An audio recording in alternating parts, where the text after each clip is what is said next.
Hello everyone, সবাই কেমন আছেন? আশা করি ভালো আছেন, আমিও ভালো আছি। তো আজকে একটু বের হয়েছি ঘোরার জন্য। আর দেখতেই পাচ্ছেন এখানকার পরিবেশটা কত সুন্দর।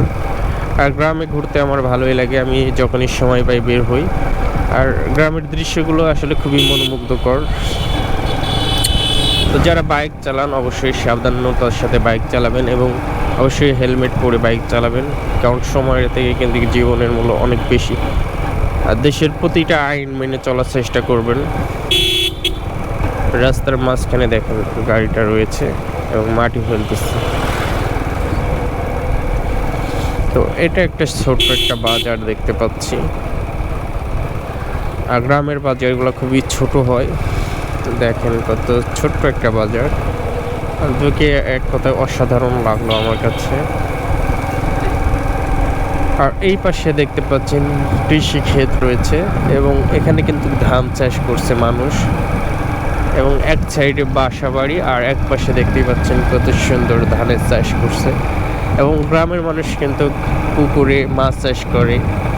এক সময় গ্রামে গোলা ভরা ধান ছিল, পুকুর ভরা মাছ ছিল। তো আস্তে আস্তে কিন্তু গ্রামের অনেক জমি, কৃষি জমি, সেখানে বাড়িঘর তৈরি হচ্ছে, কৃষি জমি কমতেছে।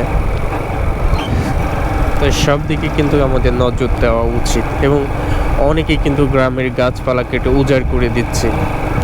এই গাছগুলো কিন্তু আমাদের সংরক্ষণ করা দরকার, কারণ পরিবেশের জন্য এই গাছগুলো কিন্তু অনেক গুরুত্বপূর্ণ। যদি গাছ না থাকে তাহলে গরম অনেক বেশি পড়ে এবং বৃষ্টি খুবই কম হয়। তো এই জন্য সবার উচিত আমাদের বেশি বেশি করে গাছ লাগানো।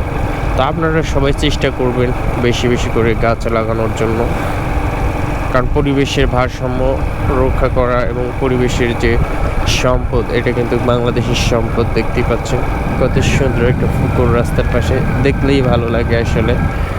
এখানে কিন্তু অনেক পানি জমে আছে, এটা হচ্ছে নিচু জমি।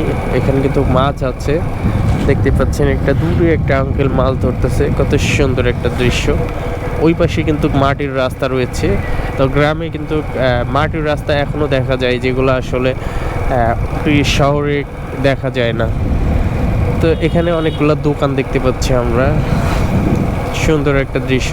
সবাই ভালো থাকবেন, সুস্থ থাকবেন। আল্লাহ হাফেজ।